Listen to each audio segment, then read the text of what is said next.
All right, good morning, everybody. Hope everybody had a good Thanksgiving week. I haven't posted any videos lately, mainly shorts. So I've been still been active with the martial arts training. We have some events coming up. If you're from the Calexico, El Central, Imperial, Brawley area, we have an event coming up at the Pioneers Museum in Imperial, and an event coming up at Lucky's Chinese Food Restaurant in El Central. That one's going to be on December 8th, and the museum is on December 3rd. Anybody who wants to join us and see us in action with our cultural lion dance. All right, so getting started. I want to say first of all, a recap on my channel. So my channel is not really for kids. My content is not for kids. Now, that being said, I do keep my my content mild. Not really trying to offend anybody, especially because the content I'm showing is not meant to offend nobody. I'm actually really open-minded to a lot of martial arts, a lot of people's ideas on the martial arts. I usually don't talk bad about anybody else. But regardless, this channel is not necessarily for kids. This video is not for kids. I mean, this story is it's a true event, and the reason I like to upload this video is because it's a lesson to be learned, because it has to do with fighting, combat, martial arts, anything of that nature. I do want to address, because the whole point of my channel is to show the philosophy on fighting, on defending yourself, on self-defense, on using martial arts the correct way. So, and yeah, this channel is mainly for, if you have kids in martial arts, it's for the parents. It's for what to expect your child to be learning for the future, for if they're in a situation where they have to defend themselves. It's not really for them. A lot of the content is not really going to be clear to them yet, but the channel's for other martial artists that understand what I'm talking about, because we're speaking the same language, or it's for, again, the parents who know what to expect. So without further ado, this story, it's about bringing weapons into a fight. So obviously, if you're faced with somebody with a weapon, your first action should be to run away. I mean, that goes out saying. Somebody brings a knife, you run away. Somebody brings a pipe, anything, run away. But regardless, this story it's a bit different. It's pretty sad, but it's a true story. So in the martial arts, in all martial arts, we practice at least one or a few forms of weapons in our style. Now, it doesn't mean that we can take on anybody just because we know how to wield a weapon. It just means that we become familiar with using foreign objects with fighting. I mean, using a weapon creates a distance from you and your own body. Even the samurais had a sword. Their philosophy is that sword becomes another part of their body. But in reality, like, if you were to fight a samurai and you break their sword, the samurai could just get another sword. So it's not really part of their body. I mean, not talking about the samurai philosophy. I mean, it's true, they can wield it like if it's a part of their body, but it's not a part of their body. They break a sword, they lose a sword, they get another sword, and they can wield it just the same with the highest level of proficiency. But yeah, knowing how to wield a weapon gives you that advantage of distance from you and getting bodily harm. So, okay, starting to my story. Don't want to bore you guys with with martial art logic just yet. But so, and this is a confirmed story. You know, I don't know the individual. I've seen the individual before. I don't know him. I'm not gonna say where I know him from. I'm not going to say who told me the story or who confirmed the story, because you know, I'm not trying to really bring that type of attention to him or his family, or, you know, people who might actually, I mean, some people from where I'm from might actually know who this happened to. This was years ago though, so it's not gonna be easy to pinpoint, but it's a valuable story. So in Mexicali, you know, where if you live in Calexico and you know where Mexicali is at, it's basically, we're touching the border. So this group of guys went over to Mexicali to go eat at a restaurant. Well, not a restaurant, it's like an open, you know, taqueteria, you know, where there's tacos and stuff. So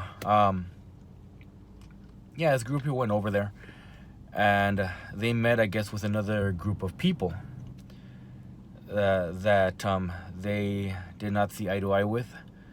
So they began fighting. It became a group versus group fighting.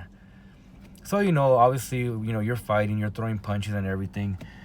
Honestly, everything counts in a fight, in a street fight. So this one individual, he goes to his car and takes out a bat. So you're thinking like, oh wow, he's got the advantage. He's taking out a bat. You know, a bat, I mean, to translate a bat into a weapon, it's a club, you know, kind of like the ones that the cavemen used, you know. Regardless, a bat is used for baseball. A bat could be used for when your tire gets stuck to your car and you want to loosen up the tire.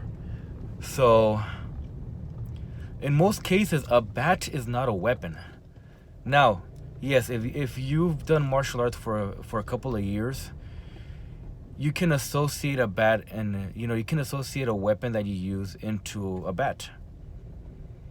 You know, but even like, for example, like an eskrima stick, a kali stick, it's not shaped like a bat. It's easier to maneuver, and it's meant to give you both offense and defense. So this gentleman here, who is not skilled in, at least to what I know of, he's not skilled in any type of weapon, takes out a bat. If you're not skilled in the weapon you're about to use, you're basically potentially bringing that weapon to the fight to give to your opponent because you yourself don't know how to wield it. So you don't have a sense of defense or offense with this weapon, other than if you ever played baseball. Then yeah, you would know the pivot point of where you can create damage, but that's pretty much it. I mean, anybody who's played baseball can do that. So he brings a bat to the fight, and he gets into a fight with some other individual, another guy. So as soon as the guy swings the bat, the other guy grabs the bat. I mean, you know, the bat doesn't really have any blades. I mean, if you grab the bat at the right angle, you're not gonna get hurt. So he grabs the bat from the guy, takes the bat, and that guy, who is a lot stronger, to what I've heard, is a lot stronger. He grabs the bat from him, and he just wails on him. He goes full Negan. Now, I don't want to spoil The Walking Dead, but he goes full Negan on this guy. And yeah, gets him in the head quite a few times. I mean, a good amount of times. So basically, the guy who brought the bat to the fight, you know, brought it for his opponent so his opponent can use on him, which it's not uncommon, because the other guy, even though maybe he didn't know how to use a weapon, he had more strength over the guy. He was able to take the bat away, and, you know, had the intention of using it versus the other guy. Again, if you don't know how to use a foreign weapon in a fight. Don't bring a foreign weapon to a fight.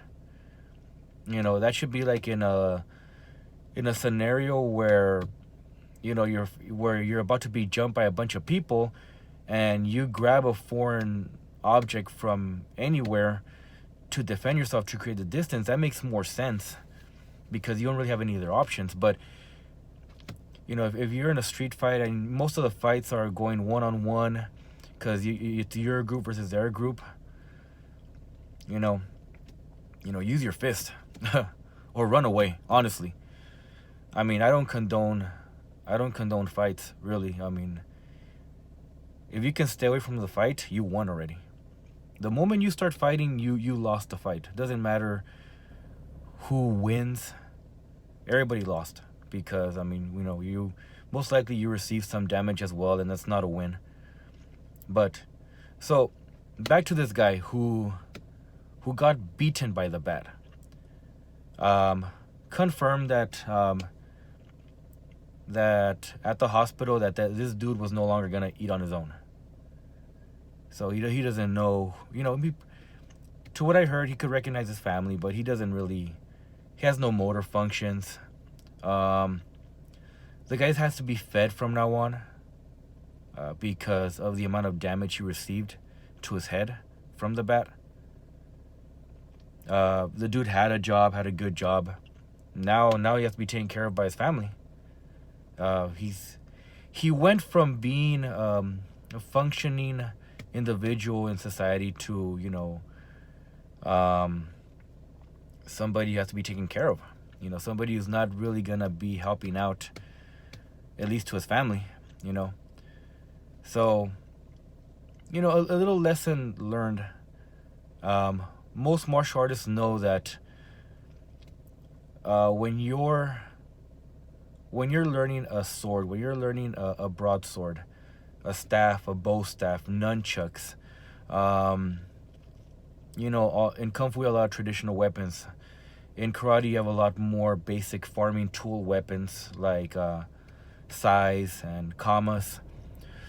The reason we learn these weapons is to familiarize ourselves with foreign objects, so that in a last resort where we have to defend ourselves against multiple opponents, and our option is to use a weapon, that we at least are familiarized with how to defend ourselves with that weapon, and how to use that weapon, and how to have that weapon not being taken away from us. So that's the reason why we learn these weapons in martial arts. It's not necessarily to assume that we can take on 10 people just because we know how to wield a weapon. No, if you're in a situation where you're gonna fight multiple opponents, you run away. I mean, this coming from a 20-year plus veteran in the martial arts. I've had my black sash for years, and I've still been training afterwards, and have been learning from a fellow martial artists that have been telling me their concepts and philosophies. It's all the same thing. If you're in a very dangerous situation, run away. Most martial artists know to not be in a situation of fighting. We normally sense our atmosphere, not like the sixth sense or anything. Like we sense when there's trouble happening in your atmosphere, and we're like, what? Let's not be here. If I'm with my wife and kids and we're looking for a gas station, the gas station looks kind of sketchy, we don't put gas there. It's very, you understand the area you're in. So I want to share this story because it's has to do with combat, has to do with fighting. Obviously, don't get in fights.